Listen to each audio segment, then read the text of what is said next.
जनतेच्या न्याय हक्कासाठी प्रजासत्ताक न्यूज सदैव आपल्यासोबत।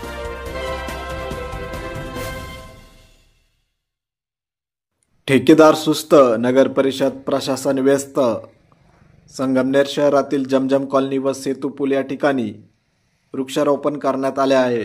कुठल्याही जनावरांनी त्या झाडांचे नुकसान करू नये यासाठी झाडांना संरक्षण म्हणून प्लास्टिकची जाळी बसवण्याचे काम प्रशासनाकडून एका ठेकेदाराला देण्यात आले होते। मात्र त्या ठेकेदाराने प्लास्टिकची जाळी ही झाडांना व्यवस्थित न लावता निघून गेला। त्यामुळे प्रशासनाने याची दखल घेऊन संबंधित ठेकेदाराला सूचना देऊन झाडांना व्यवस्थित जाळी लावावी अशी मागणी नागरिकांनी केली आहे।